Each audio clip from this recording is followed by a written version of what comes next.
Bismillahirrahmanirrahim. Assalamualaikum warahmatullahi taala wabarakatuh. Waalaikumsalam warahmatullahi wabarakatuh. Alhamdulillahilladzi hadana li hadza wa ma kunna linahtadiya laula an hadanallah. Asyhadu an la ilaha illallah wahdahu la syarikalah wa asyhadu anna Muhammadan abduhu wa rasuluh alladzi la nabiyya ba'dah. Amma ba'du, pertama sekali mari kita awali dengan memuji Allah Subhanahu wa taala, bersyukur dengan mengucapkan kalimat alhamdulillah di atas limpahan rahmat karunia dan barokah yang sampai sampai ketika ini Allah masih berikan kepada kita semua. Kemudian mari kita rangkaikan dengan salawat dan salam kita sampaikan kepada Nabi junjungan Muhammad Rasulullah sallallahu alaihi wasallam. Allahumma shalli wa sallim alaihi. Mudah-mudahan kita semua yang berhadir termasuk golongan umat yang mendapat syafaat yaumul qiyamah kelak. Amin ya rabbal alamin. Yang saya hormati paduka bapak-bapak, ibu-ibu, saudara-saudari, orang-orang tua jamaah salat zuhur yang dimuliakan Allah. Alhamdulillah hari ini kita sudah berada tanggal 21 Ramadan 1443 Hijriah. Tema tausiah singkat pada kali ini, kesan dan pesan Ramadan. Hari ini tanggal 21 Ramadan. Insyaallah kalau menengok jadwal ada 8 hari lagi. Jadi Ramadan tahun ini 29 insyaallah sudah ada perubahan. Jadi besok minggu sekali lagi dah terakhir. Berarti Bapak dan Ibu banyakan yang sudah dilewati ketimbang yang didatangi. 20 Ramadan sudah dilewati, 8 hari lagi namun tak kita datangi. Janji Allah Subhanahu wa taala dalam ayat yang memerintahkan tentang puasa ini, ya ayyuhalladzina amanu kutiba alaikumusiyam kama kutiba alal ladzina min qablikum la'allakum tattaqun. Wahai orang yang beriman, diwajibkan atas kamu berpuasa sebagaimana telah diwajibkan atas orang-orang sebelum kamu. Mudah-mudahan kamu menjadi orang yang bertakwa. Salah satu janji Allah diberikan bagi orang yang berpuasa itu derajat takwa, derajat yang paling tinggi di sisi Allah. Banyak gelaran yang disebutkan Allah buat kita. Ada mukmin, ada muslim, ada muhsin, ada mukhlisin, tapi yang tinggi muttaqin. Ini orang-orang ring satu, orang-orang yang dekat dengan Allah. Inna akramakum indallahi atqakum. Orang yang mulia, yang dekat di sisi Allah adalah orang yang bertakwa. Tapi tidaklah dengan serta-merta secara otomatis orang yang berpuasa lantas mendapatkan derajat takwa ini. Mudah-mudahan macam mencari radoki, macam memancing, mudah-mudahan dapat. Kadang-kadang dapat, kadang-kadang tidak. Mudah-mudahan bisa meraih derajat takwa, tapi bisa jadi tidak. Tapi bagi kita harus berprasangka baik bahwa setelah selesai kita laksanakan Ramadan ini, kita harus percaya diri bahwa takwa itu sudah kita raih. Jadi salah satu yang harus kita tanamkan di dalam diri pengakuan bahwa awak orang elok. Ya. Jadi selama hari ini kita dengar tak boleh itu mengaku-ngaku sebagai orang elok. Itu kalau diceritakan semua orang. Tapi terhadap diri sendiri kita boleh mengaku bahwa kita adalah bahagian orang yang bertakwa. Supaya apa?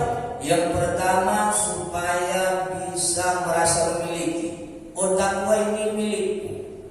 Jadi dengan adanya rasa milik itu dijaga dia, dipelihara. Kenapa bapak menyimpan memelihara kereta motor orang bapak? Kalau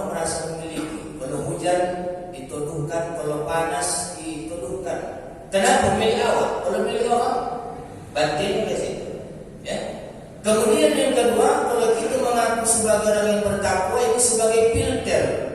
Agak malu-malu juga kalau awak melakukan maksiat kalau sudah awak mengaku sebagai orang yang bertakwa. Jadi boleh. Tapi jangan kalian ceritakan betul juga kata Ustaz Tubah. Memang aku orang bertakwa ini Ustaz Indra. Ceritakan di pasar-pasar. Tidak, jangan. Hanya pengakuan dalam diri, dalam hati awak. Nah, Bapak dan Ibu, orang tua jemaah yang dimuliakan Allah, 20 hari Ramadan sudah berlalu. Kira-kira benih-benih hasil ataupun kesan-kesan Ramadan itu dah dapat dilihat. Kalau saya mengalihkan bahasa sebagai contoh, ada orang yang merantau ditargetkan sebulan ke negeri jiran, ke Malaysia. Lalu dia sana sudah berada 20 hari. Di hari ke-21 lagi, serupa. Lalu kan dia sudah bisa melihat hasil, berapa banyak duit yang sudah dia kumpulkan. Sementara waktu sebentar lagi berakhir. Waktu perantauannya sudah dompet berakhir. Jadi kalau memang dapatnya sudah begitu banyak, berarti dia berhasil dalam perantauan. Tapi kalau ternyata dapatnya sedikit lagi, berarti dia belum beruntung. Ya. Lalu bagaimana kita melihat berhasil atau tidaknya di dalam Ramadan ini? Ada tidak bertambah rasa takut awak kepada Allah? Karena takwa itu dalam bahasa Indonesia bisa juga dimaknakan takut. Ya ayyuhalladzina amanu taqullah, wahai orang yang beriman, bertakwalah kepada Allah. Dalam bahasa Indonesia takwa itu bisa dimaknakan takut kepada Allah. Banyak Ustaz, takut itu banyak dalam bulan Ramadan. Takut apa? Takut tak berbalik layo. Takut tak baca rumah. Takut tak bergorden baru. Bukan itu. Memang di dalam diri kita ini sudah menjadi fitrah, mungkin ada rasa takut, Pak. Ada. Tapi takut itu dua macam. Ada yang harus dimiliki, ada yang tidak dibuang. Ya. Takut yang mana yang harus dibuang? Takut yang menjadi ujian Allah. Walanabluwannakum bisyai'in minal khawf, dan kami pasti menguji kamu dengan rasa takut, kata Allah. Jadi kalau takut itu dalam bentuk ujian, buang, jangan disimpan.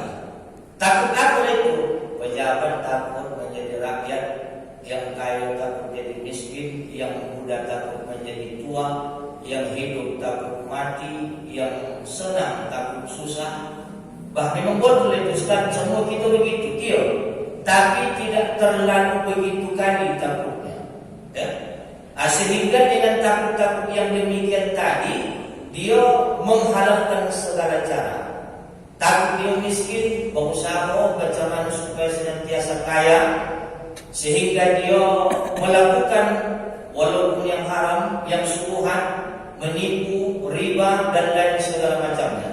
Tentunya orang yang seperti itu akan bakhil, pelit, kedekut dan tidak mau berinfak, mengeluarkan hartanya fisabilillah di jalan Allah Subhanahu wa taala. Lalu mana takut yang harus kita miliki? Ya Bapak dan Ibu, takut kepada Allah. Ittaqullah, takut kepada Allah. Dan takut kepada Allah ini bisa dilaksanakan bersemayam di dalam diri kita kalau iman kita kuat.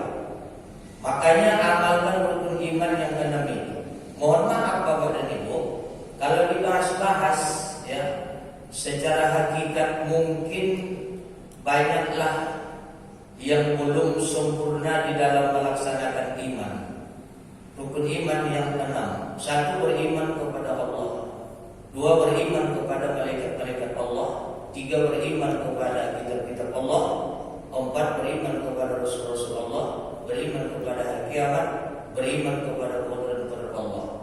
Nah, mana kita bahas yang kedua, beriman kepada malaikat-malaikat Allah. Meyakini bahwa ada malaikat 10 yang wajib, yang harus kita hafal. Jadi kenapa yang 10 misalnya yang harus kita hafal? Supaya elok apa? Malaikat itu kan banyak, sampai belasan ribu. Tapi mengapa disuruh 10 yang dihafal? Supaya menjadi elok awal. Jadi beriman kepada malaikat-malaikat Allah sekaligus takut kepada malaikat-malaikat tadi. Jadi dalam arti kata takut kita kepada malaikat itu ujung-ujungnya takut kepada Allah. Nah, yang pertama malaikat Israil mencabut nyawa. Ya, berarti tahulah awak bahwa kehidupan ini akan berakhir. Kullu nafsin dha'iqatul maut. Setiap yang bernyawa akan mengalami kematian. Banyak orang takut mati. Hampir semua orang takut mati. Tapi kadang-kadang kalau ditanya dia kenapa dia takut mati, apa yang ditakutkan? Takut meninggalkan istri, takut meninggalkan suami, takut meninggalkan anak, harta benda, rumah mewah. Itu yang dia takutkan. Boleh itu, boleh, tapi dikulit. Sedikit kita takut karena itu. Lalu kenapa kita takut kalau disebutkan kematian? Bagaimana saat-saat sakaratul maut yang padanya ada husnul khatimah, akhirnya. Juga padanya ada su'ul khatimah, akhirnya. Kemudian nanti bagaimana ketika di alam kubur yang padanya ada kesenangan dan ada juga azab kubur. Kemudian bagaimana nanti pada hari berbangkit. Kemudian bagaimana nanti ketika berkumpul di padang mahsyar, ketika melewati titian yang panjang, Shiratal Mustaqim. Bagaimana nanti dia hisab, bagaimana nanti dia mizan, yang pada akhirnya fariqum fil jannah wa fariqum bis sa'ir. Sebahagian manusia dalam surga dan sebahagian lagi dalam api neraka. Ini yang kita takutkan. Jadi bukan hanya sekadar takut mati, takut meninggalkan apa yang kita cintai dan yang kita miliki di dunia ini, tapi terlebih-lebih takut menghadapi apa yang terjadi terhadap diri kita setelah mengalami masa kematian. Itu yang pertama. Jadi tentunya kalau dengan ada takut yang begitu, eloklah beramal ibadah. Kemudian yang kedua, takut kepada malaikat raqib dan atid, pencatat amal baik, pencatat amal buruk. Ma yalfidu min qawlin illa ladaihi raqibun atid. Apa yang kita ucapkan, yang kita lakukan, semuanya dicatat oleh malaikat raqib atid. Tidak ada satu pun yang terlewatkan. Ya, semua nanti dicatat dan catatan itu nanti akan digalungkan di leher kita. Wa kullu insanin alzamnahu ta'irahu fi unuki. Catatan amal itu, kitab kita itu akan digalungkan di leher, fi unuki, di leher kita. Iqra kitabak, baca kitabmu kata Allah. Kitab di situ catatan amal. Kapan nafsikal yawma 'alaika hasiba, dirimu sendiri akan mengetahui kemana kau akan dimasukkan. Kenapa? Rapot sudah diterima. Tahulah kita berapa kebaikan dan berapa kejelekan kita. Ya.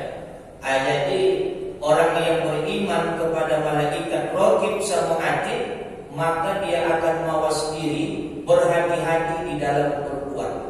Ya. Nah, jadi sekarang ini kepada niku banyak orang yang percaya kepada CCTV ketimbang kepada malaikat raqib atid. Jadi kalau menurut gambaran saya, CCTV dengan raqib atid tak kalah beda jauh. Kenapa di swalayan, di supermarket, di tempat-tempat kantor, di tempat-tempat jualan, di keramaian tak banyak yang mencuri? Itu di supermarket kadang-kadang pelayannya tak ada jauh. Entah di mana orang. Kalau mau sebab kok pencuri awak, tak tahu awak dengan CCTV tadi dimasukkan ke dalam kantong, ke dalam pesawat. Ya kan? Tapi dengan adanya pengawas tadi itu tak tahu apa. Tahu lagi bahwa ada di situ pengawas, tapi dilanggarnya. Tahu dari CCTV dan begitu boleh masukkannya ke dalam kantongnya, ke dalam tasnya. Begitu di depan pintu lalu pulang ditahan oleh bapak satpam. Stop, kau telah mencuri. Periksa, diperiksa pula kantong, diperiksa tas, ternyata barang-barang banyak terbeli, dicuri. Kau tidak tahu bahwa ada di sini CCTV, tahu. Tapi mengapa masih mencuri? Tak kebetulan CCTV itu. Tak pala kepedulikan. Tahunya apa CCTV, tapi tak kebetulan itu. Nah, seolah-olah seperti itulah orang yang tahu dia bahwa ada malaikat raqib sama atid, tapi tidak pedulikannya. Sama halnya dengan tahu dia ada CCTV, tapi tidak ditakutinya. Tahu dia bahwa ada malaikat raqib dan atid merekam catatan amalnya, tapi tak dipedulikannya. Jadi untuk mendekatkan paham, kadang-kadang mengapa CCTV lebih diyakini orang nampak.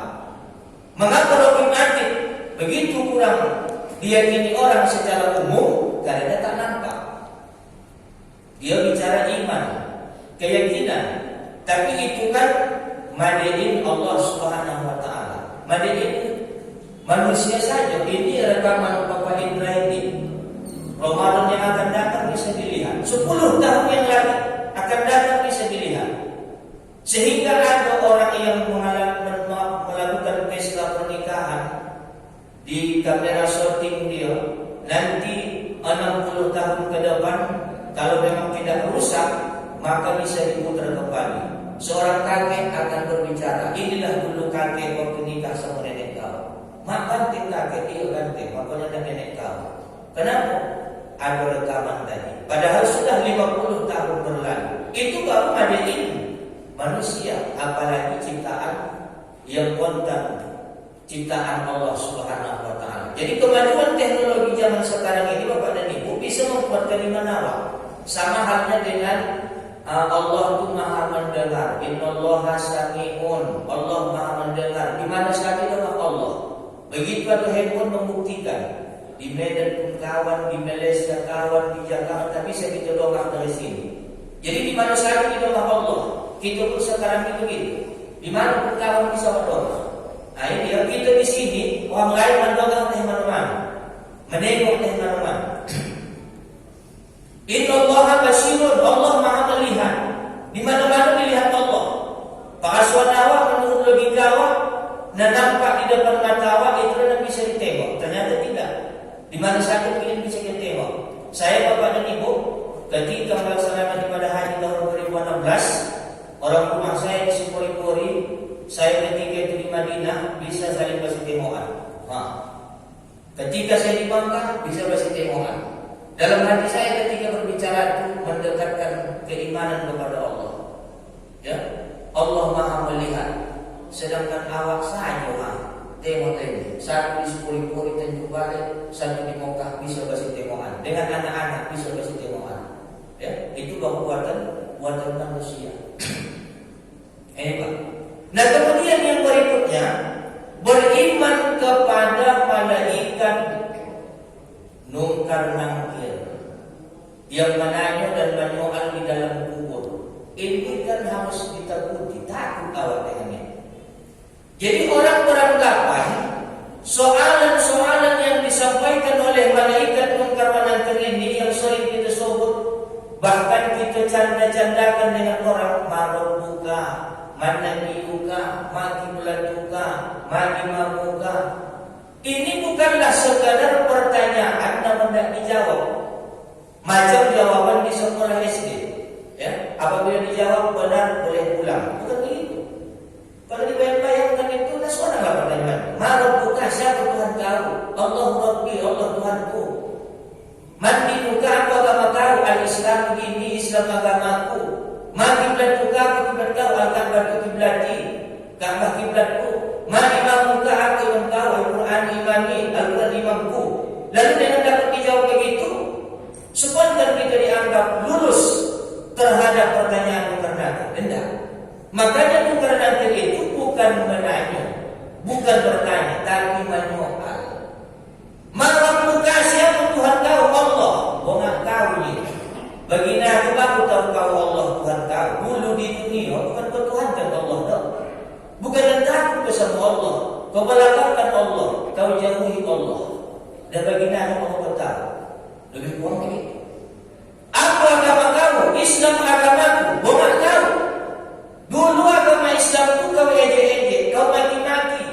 Islamku kau anggap aneh. Islamku kau anggap tak baik. Kau anut dengan beragama Islam. Islam itu kau anggap kuno. Islam itu kau anggap ketinggalan zaman. Begini baru tahu kau bahwa agama kau Islam. Dulu Islam itu tak junjung tinggi, bahkan kau ejek-ejek. Ya kan? Ada yang mengejek Islam itu, orang Islam itu hanya mengejekkan kelangkahannya. Alhasilnya datang aja Allah, kelangkahannya pula nampak. Ya kan? Jadi Islam itu tidak dia pedulikan, dia ejek, dia hina, tidak dia junjung tinggi selama hidup.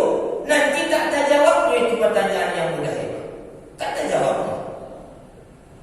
Jadi makanya pertanyaan tadi itu bukan seolah-olah pertanyaan di sekolah. Nah, kau tahu pertanyaan-pertanyaan itu karena akhir yang buruk itu. Tahu mak? Tolong tuliskan mama dulu. Buat apa mak? Menghafal memang. Kenapa menghafal memang? Nanti kalau ngajar bosan mau menjawabnya. Oh bukan begitu. Dia soalan. Apa yang bisa menjawabnya itu memang kalau dilaksanakan. Kalau awak laksanakan betul-betul Allah itu sebagai sesembahan awak, sebagai Tuhan awak, tak pala dihafal. Tak jawab sendiri. Kalau memang betul-betul agama Islam itu kita junjung dengan tinggi, tak pala dihafal-hafal. Pengamalan awak terhadap agama Islam itu akan datang sendiri sebagai penjawab. Makanya kata Allah, ya, kita lahir dalam keadaan Islam. Nabi mengatakan, kullu mauludin yuladu 'alal fitrah. Setiap anak yang lahir dalam keadaan fitrah Islam. Ya. Anak manapun dia asalkan lahir Islam. Kullu mauludin yuladu 'alal fitrah. Setiap anak yang lahir dalam keadaan Islam. Walaupun dia anak orang kafir, tapi lahir dalam keadaan Islam, fitrah. Lalu mengapa bisa mengubah fa'abawahu yuhawidanihi? Ayat Rahman yang menjadikan dia Yahudi, atau Nasranihi menjadi Nasrani, atau Majlisanihi atau menjadi Majusi. Ya. Kemudian Islam yang dibawa lahir itu pula lah yang hendak dibawa menghadap Allah. Wala tamutunna illa wa antum muslimun. Jangan kamu mati melainkan mati dalam keadaan muslim. Inilah. Jadi nanti karena itu akan membuat pertanyaan soalan-soalan kepada kita, termasuk man imam muka, apa imam kau? Siapa imam kau? Jangan salah jawab. Siapa imam kau? Ustaz ini imamku. Man imam muka, siapa imam kau? Imam kau. Wa amat imamku. Bukan imam sembahyang. Ikutan. Siapa yang itu? Al-Qur'anu imami. Wa ja'alhu lana imamau wa nura wa hudaw wa rahmah wa ja'alhu lana imama. Jadi Al-Quran itu sebagai imam. Siapa makmumnya? Itu. Ya, Al-Quran menyuruh puasa. Kutiba alaikumusiyam, kita puasa. Ya. Apapun Al-Quran ini mesti kita junjung tinggi. Jadi ada semacam apa namanya dia. Sebelum kita baca Al-Quran, ada yang kita buat pituah-pituah. Apa itu sebelum baca Al-Quran itu dicium, kemudian dijunjung, kemudian diletakkan di atas dada. Ketika saya duduk-duduk macam orang bapak ni di Madinah, setelah selesai sholat maghrib, di samping ada lembar Al-Quran saya ambil, lalu saya dah begitu macam di kampung saya Menggalai, saya cium dada, lalu orang-orang itu datang, ya katanya tak boleh, mati Al-Quran, mati hadisin, tidak ada dalam Al-Quran, tidak ada dalam hadis Nabi, bid'ah, dilarang, tak boleh. Nah, dengan terbata-bata saya jelaskan mengapa dia dicium. Mahabbah, tanda cinta. Cinta kita kepada Al-Quran dicium. Taruhnya macam kita mencium anak kita. Kita cinta kepadanya. Sebagai bukti cinta itu dicium. Memang kan Al-Quran itu disuruh dicintai. Cinta kita kepada Al-Quran. Kalau ada yang tak cinta kepada Al-Quran, salah. Ya, harus cinta. Jadi salah satu bentuk cinta itu menurut kita dicium. Kemudian yang kedua, Al-Quran itu dinaikkan ke kepala, ihtiram, dimuliakan, ditinggikan, ya, dijunjung tinggi. Al-Quran itu mesti dijunjung tinggi. Jadi filosofinya kalau kita buat Al-Quran itu di kepala kita, maka kita menjunjung tinggi dia. Jadi jangan hanya sebagai apa namanya bohong-bohong yang di atas kepala ini, tapi betulkan dia. Bagaimana membetulkannya? Kita junjung tinggi nilai-nilai Al-Quran. Kita dengarkan, kita ikuti apa yang disampaikan oleh Al-Quran. Biar serupa dengan menjunjung tinggi dengan mengamalkannya. Kemudian Al-Quran diletakkan di atas dada. Pertanda apa? Al-Quran itu bismudur, senantiasa di dalam hati kita. Kemana pun kita berbawa, kemana pun kita pergi,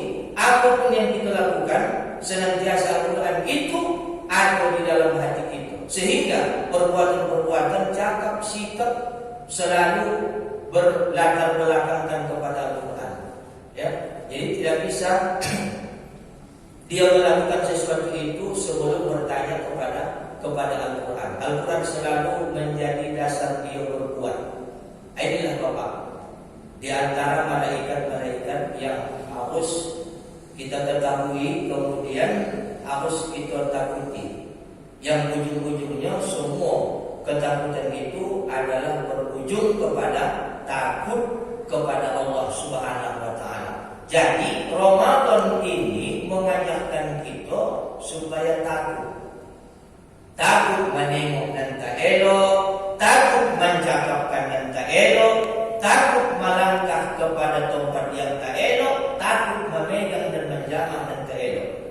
Jadi semua yang kita lakukan di dalam bulan suci Ramadan ini menjaga ketakutan, takut ya. Ada rasa takut apa? Beda di luar Ramadan dengan di dalam bulan Ramadan. Jadi salah satu hikmah, kesan dan pesan yang diberikan bulan Ramadan, bagaimana kita memiliki rasa takut kepada Allah, sehingga dengan adanya rasa takut itu bertambahlah kualitas amal ibadah, bertambah kedekatan kita kepada Allah. Jadi Bapak, tak ada bahannya bagaikan seorang anak. Kalau ada ketakutannya di dunia ini, insya Allah selamat. Jadi kenapa seseorang itu bahaya? Ini janganlah kita cerita takdir atau segala macam, cerita syariatnya. Kenapa seseorang itu bisa bahaya, kemudian binasa? Tak ada rasa takut. Anak-anak yang tak ada rasa takutnya berkereta, nantinya berkereta pasal. Kenapa? Tak ada takutnya, ya kan?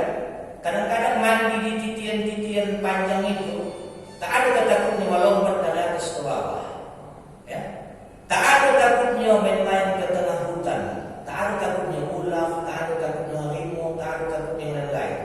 Jadi inilah contoh, kalau tak ada takut bisa binasa. Tapi kalau ada takut, insya Allah kita akan selamat. Nah Bapak dan Ibu, orang-orang tua jamaah yang dimuliakan Allah, saya pikir inilah yang dapat saya sampaikan. Kesimpulannya, mari Ramadan kali ini kita muhasabah diri, kira-kira berapa banyak sudah hasil dan dikumpulkan bagaikan orang nama kantor tadi.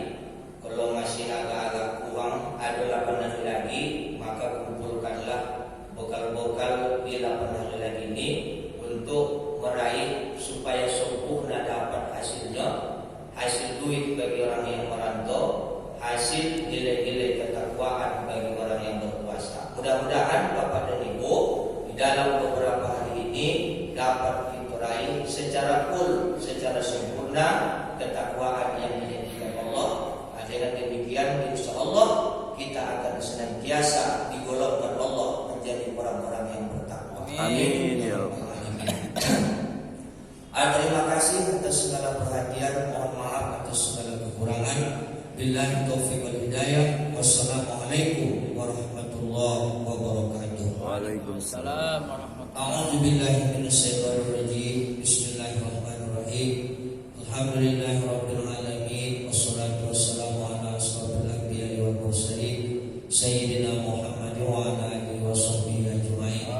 Allahumma ighfir lana dzunubana wa liwalidayna warhamhuma kama rabbayana shaghira wa li jami'il muslimina wal muslimat wal mu'minina wal mu'minat al ahya'i minhum wal amwat bi rahmatika ya arhamar rahimin. Allahumma anzil rahmata wan nikmah was-sihhata was-salamah wal maghfirata wal barakata alaina hadhil jamaah. Rabbana atina fid dunya hasanah wa fil akhirati hasanah wa qina adzabannar. Wa sallallahu ala sayyidina Muhammad